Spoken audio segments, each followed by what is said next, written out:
Who's ready to step through the NN Max Pool 2D layer? Put your hand up. I've got my hand up, so let's do it together, hey? We've got 7.2. Now, you might have already given this a shot yourself.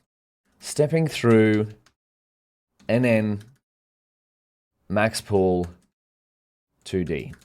And this is what I do for a lot of different concepts that I haven't gone through before, is I just write some test code and see what the inputs and outputs are. And so where could we find out about Max Pool 2D? Well, of course, we've got the documentation. I'm just going to link this in here. Max Pool 2D. In the simplest case, the output value of layer with input size NCHW, output NCHout, WOut. By the way, this is number of batches, color channels, height, width, and this is the output of that layer. And kernel size, which is a parameter up here, KHKW, can be precisely described as out is going to be the max of some value, depending on the kernel size and the stride. So let's have a look at that in practice. And of course, you can read further through the documentation here. I'll just grab the link for this actually. So it's here. Wonderful. And let's now first try it with our test image that we created above. So just highlight what the test image is. Bunch of random numbers in the same shape as what a single image would be if we were to replicate the image size of the CNN explainer. By the way, we'll have a look at a visual in a second of Max Pool here, but you can go through that on your own time. Let's, if in doubt, code it out. So we're going to print out the original image shape without unsqueezed dimension. Because recall that we had to add an extra dimension to pass it through our conv2D layer. Now, if you're using a later version of PyTorch, you might not get an error if you only use a 3-dimensional image tensor and pass it through a conv layer. So we're going to pass it in test image original shape, test image dot shape. So this is just going to tell us what the line of code in the cell above tells us, but that's fine. I like to make pretty printouts, you know. Test image with unsqueezed dimension. So this is just going to be our test image, and we're going to see what happens when we unsqueeze a dimension. Unsqueeze on the 0th dimension, that is. I was about to say first, but it's the 0th.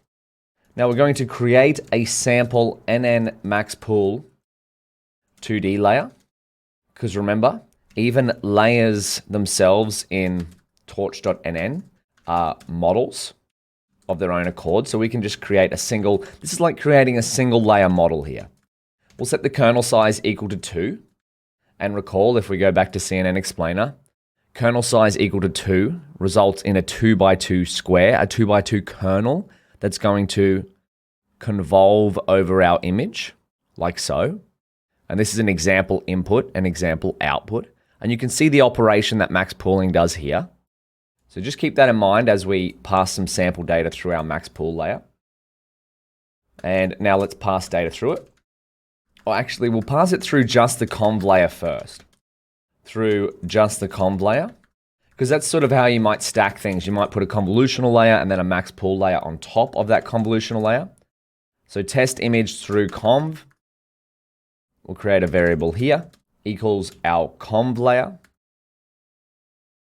Is going to take as an input our test image dot unsqueeze on the 0th dimension again. Beautiful. Now we're going to print out the shape here. This is just highlighting how I like to troubleshoot things, is I do one step, print the shape, one step, print the shape. See what is happening as our data moves through various layers. So test image through conv.shape. We'll see what our conv layer does to the shape of our data. And then we're going to pass data through the max pool layer, which is the layer we created a couple of lines above, this one here. So let's see what happens. Test image through, can't type at the moment, through conv and max pool. So quite a long variable name here, but this is to help us avoid confusion of what's going on. So we go test image through conv. So you notice how we're taking the output of our convolutional layer, this here, and we're passing it through our max pool layer, which has another typo. Wonderful. And finally, we'll print out the shape after going through conv layer and max pool layer. What happens here? So we want test image through conv and max pool. Let's see how our max pool layer manipulates our test image's shape. You ready? 3, 2, 1, let's go. What do we get? Okay, so we have the test image original shape. Recall that our test image is just a collection of random numbers. And of course, our conv layer is going to be instantiated with random numbers. And max pool actually has no parameters. It just takes the maximum of a certain range in a tensor. So when we unsqueeze the test image as the input, we get an extra dimension here. When we pass it through our conv layer, oh, where did this 64 come from? 1, 64, 64, 64.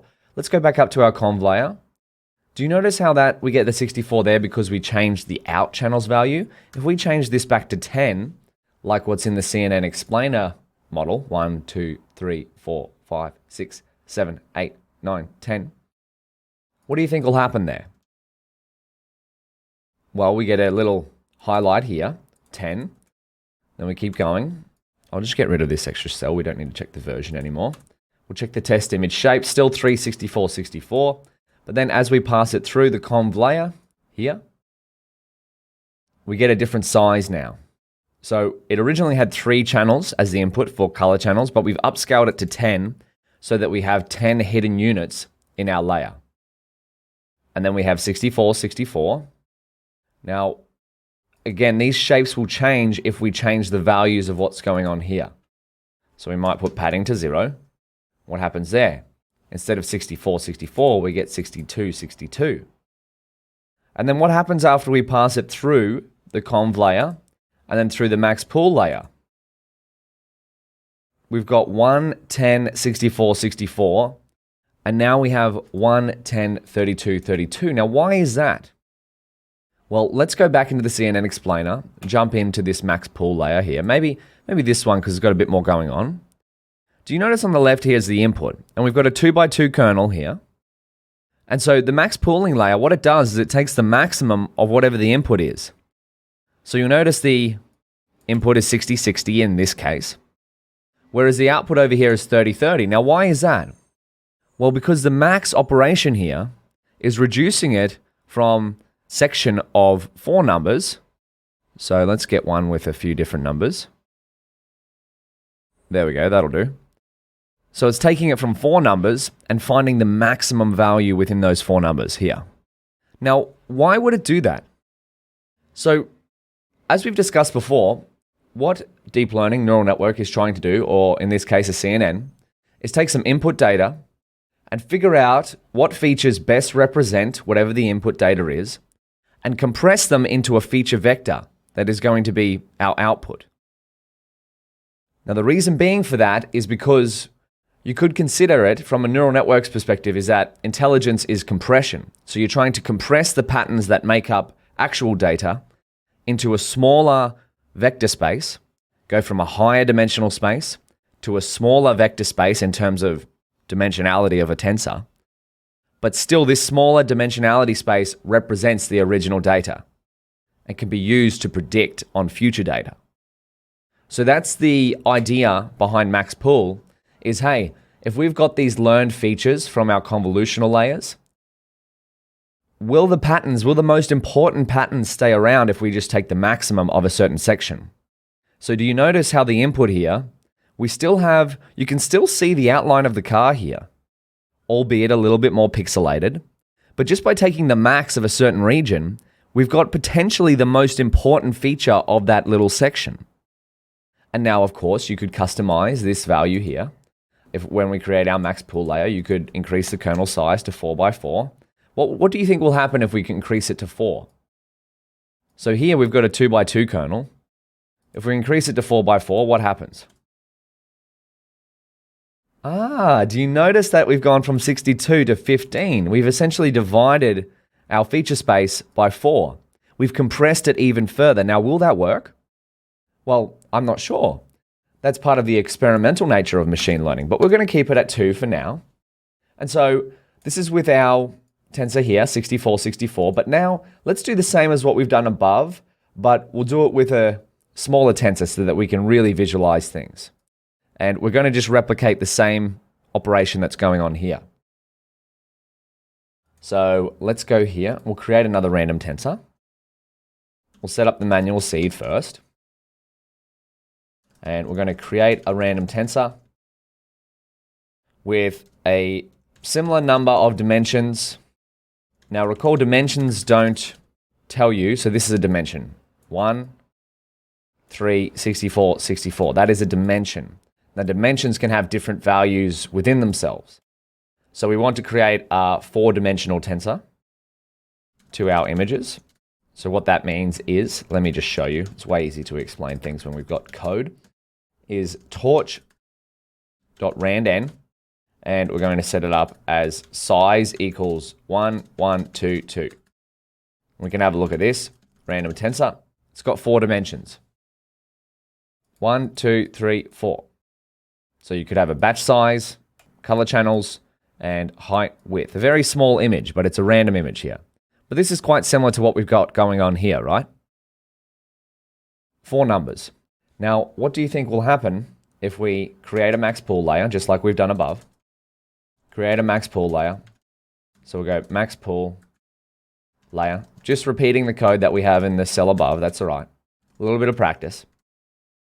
Kernel size equals 2. And then we're going to pass the random tensor through the max pool layer. So we'll go max pool tensor equals max pool layer, and we're going to pass it in the random tensor. Wonderful. And then we can print out some shapes and print out some tensors, as we always do, to visualize, visualize, visualize. So we're going to write in here max pool tensor on a new line. We'll get in the max pool tensor. We'll see what this looks like. And we'll also print out max pool tensor shape. And we could probably print out random tensor itself as well as its shape as well. We'll get the shape here, dot shape. And we'll do the same for the random tensor. So print, get a new line, random tensor, new line, random tensor, and then we'll get the shape. Random tensor shape, random tensor. Oh, a lot of coding here, but that's the fun part about machine learning, right? You get to write lots of code. Okay, so we're visualizing what's going on with our random tensor. This is what's happening within the max pool layer. We've seen this from a few different angles now. So we have a random tensor of numbers, and we've got a size here. But the max pool tensor, once we pass our random tensor through the max pool layer, what happens? Well, we have 0.3367, 1288, 2345, 2303. Now, what's the max of all these? Well, it takes the max here, is 3367. Oh, and we've got the random tensor down there. We don't want that. And see how we've reduced the shape from 2 by 2 to 1 by 1? Now, what's going on here? Just for one last time to reiterate, the convolutional layer is trying to learn the most important features within an image.